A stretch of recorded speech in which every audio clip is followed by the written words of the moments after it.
Wes du har min friend and welcome to yet another video. The spooky season is here, my friends, and Halloween is going to arrive in only 2 weeks as of making of this video. So I think that it is only appropriate to focus on something spooky. And for those of you who are here for the first time, welcome to European Lore, a channel of one humble Czech fella who likes to talk about the good things, the finer things on his channel, and also the bad things. We live in 2022, so that has to be considered. But of course, there are exceptions to the rule, and Werewolf by Night is one of them. Now, of course, we all know that Disney is evil and Marvel has become a joke, and they have been crippling their most famous characters for years and years and years already. But when I hear recommendations from people that I trust, from trustworthy people whose opinions I believe, I will go and check something out. I have never been a part of any boycott or a hashtag, and I of course said in the past that I'm not going to consume anything that is being done by Disney, and that's solely because all the products are bad. Now, I know that from first-hand experience. I have given up on Star Wars by Disney after watching the abhorrent Obi-Wan Kenobi. I have given up on Marvel after watching Moon Knight, the first 2.5 episodes, and it was absolutely bad. But then, of course, as I said, there are always exceptions from the rule, and let us focus on Werewolf by Night tonight, or today. So, it is an adaptation that is quite specific and original today.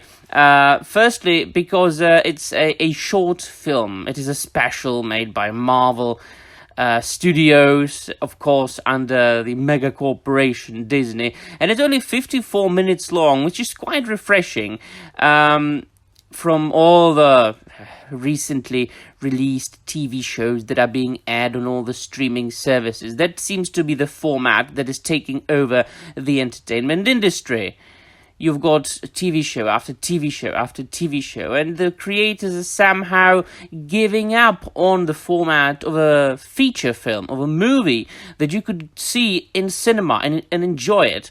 Well, it's a low quality, if one way or another.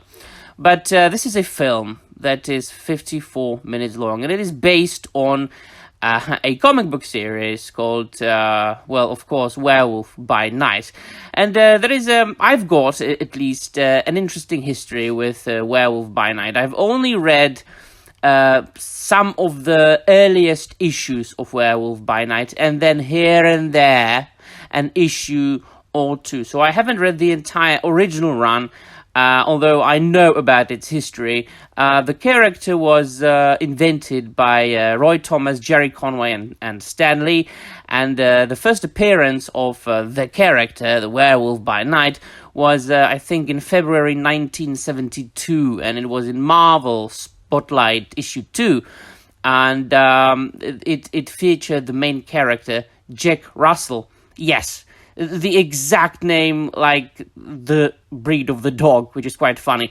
But Jerry Conway himself said, I believe that when he came up with a name, he didn't intentionally name him after a breed of a dog, so that must have been subliminal, or his unconscious, subconscious might have given him this idea. But one way or another, it is quite interesting. And that was at the time when there was a resurgence of horror comic books over at Marvel Comics, because it was also at the time where the Comics Code Authority Association got a little bit freer.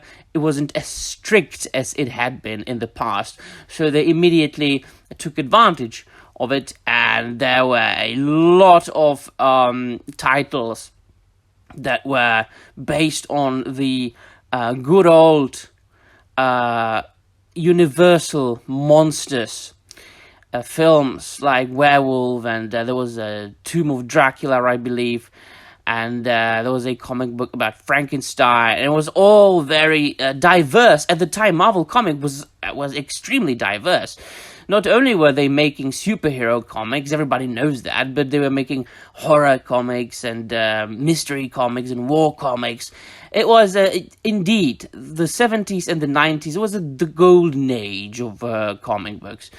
And not only that, but the title, The Werewolf by Night, featured first appearances of many characters that became very famous then later and got their own series, such as Moon Knight. But what is more important here is that it was a very long run. I think that Marvel Comics, they have published at least 3 collected editions, 3 paperbacks, filled with just this original run, and there was at least 1 omnibus, but I'm not sure about that, if there was just 1 or 2 omnibus editions of this particular title. Now, the adaptation itself takes here and there things from the comics. Of course, you can't make 3 collected editions of basically a horror saga from the 70s into a 54-minute film. But let us now only focus on the film itself as a standalone film, not having any connection with the Marvel Comics. I appreciated many things about the film. It was directed, and of course the music as well was made by Michael Giacchino, or whatever his name is pronounced. And I have to say, it is a refreshing take on anything that is connected with Marvel Comics. There was no cringy stuff. There was no oh-so-random humor that you know from the latest films and TV shows from Marvel Cinematic Universe, such as the latest She-Hulk, for example, but that is an extreme. There was no overly wokey stuff. There was no, oh my gosh, go slay girl. Yes, one of the protagonists is a, as you would guess, a strong, independent female character, yada yada. But it was natural. It felt like a character from an 80s or a 90s film that is just there and is a badass character. And she happens to be a woman. So for those of you who will be complaining about those few instances when she acts a bit pesky, you are over-exaggerating. We have to take into consideration the fact that there are extremists and idiots on both sides. People who are damning Disney to hell sometimes go overboard to criticize things, even though, you know, they shouldn't really be criticized at all. I appreciated very much the main character. I think this was Jack Russell, right? This the guy who wore the makeup to honor the his ancestors. A practice that I like to do. Well, not the makeup thing, but honoring my ancestors. And it starts with a funeral of a guy that was the leader of a secret organization of hunters, and those hunters hunt monsters. So it is something like the BPRD from the Hellboy comic books, although I wouldn't say it is an official organization that would be sanctioned by the US government. It is a secret organization, and the story basically revolves around the fact that there has to be a successor to the post of the leader of the society, and that who will win the contest that the story is revolving around will become the next leader. And they have to kill a monster in a labyrinth, and then they will receive a red stone, a blood gem. And that person who gets it will become the next leader. So, of course, we've got many different characters who are exposed and described in a couple of sentences, so we know everybody, and then they are being sent into the labyrinth to hunt the monster. And we get to know, my dear friends, that the monster is Man-Thing. Yes, one of the also monster horror characters that was first, of course, published by Marvel Comics, and I think also created by the same team as Werewolf by Night by Roy Thomas, Jerry Conway, and Stan Lee. And we get to know that the Man-Thing, who is called Ted, is a friend of Jake Russell's, and he is there to get Ted, the Man-Thing, out of the labyrinth, not to become the successor of the secret organization. Wow. I mean, and they made Man-Thing looking fantastic. I loved it. It looked exactly 100% as if it jumped out of the comic book. This is also one thing that I extremely appreciated about the film, the visual aspect. I had not one single problem with the visual representation of the entire movie. It was shot in black and white. There were many references as far as the visuals to the good old Universal monster movies, not only the fact that it was black and white, but it was filled with practical effects. So, for example, finally, when Jack Russell transforms into a werewolf, it's makeup and mask. The transformation itself is, of course, CGI, but because they had to do it that way. But otherwise, when there was a close-up scene to him, it was fur, it was mask, it was costume, and I loved it.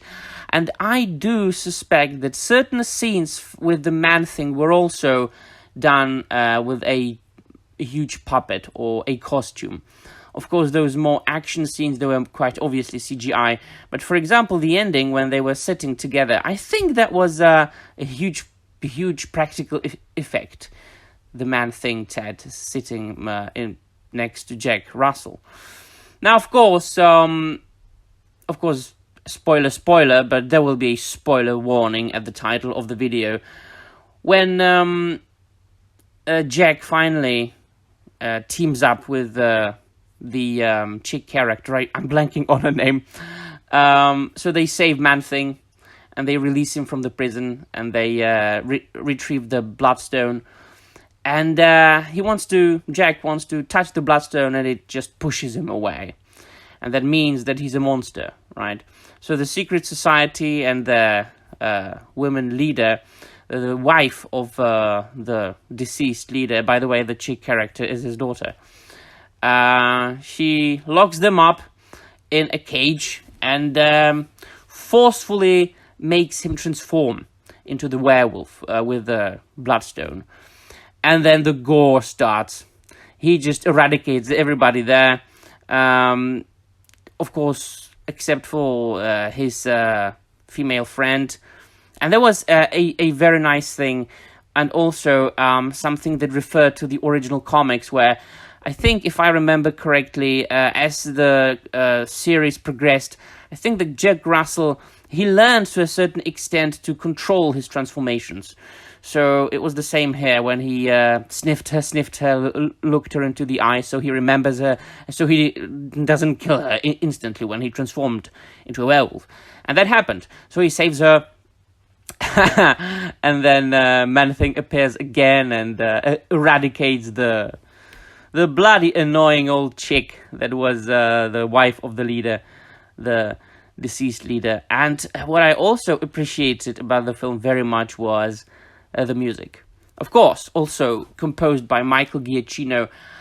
And from time to time, I heard a mixture of different, not genres, but different main themes and themes from film eras, but also specific films.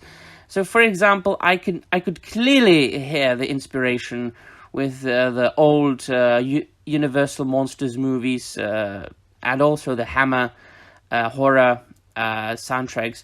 But very often, and I think you will agree with me, I heard a clear and direct inspiration from Bram Stoker's Dracula from the 90s, directed by Francis Ford Coppola. It reminded me of that theme very much indeed. Now, of course, the black and white was only broken by the Crimson Stone, or whatever it was. And that, of course, I appreciated as well. I mean, I had fun. I, of course, started watching this film being very cautious, being very well aware of what Marvel Comics and Disney have been doing to their own IPs for the last 15 years. I have been burnt a million times. I have learned to hate Disney. But I don't belong among the people who are saying that the huge corporations, they hate you, because hate is a bit of, strong word for using it that way. But this is an exception to the rule. I am very much pleased with Werewolf by Night.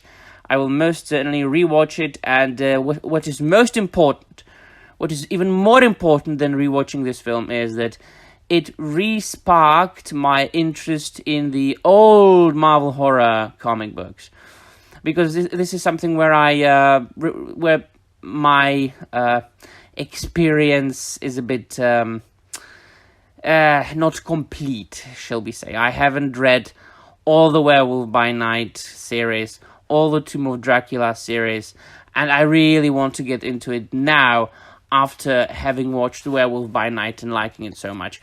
Alright, let me know in the comments down below what you think, if you've seen it or not, and that will be all. Thank you very much for watching, and I'm Maria.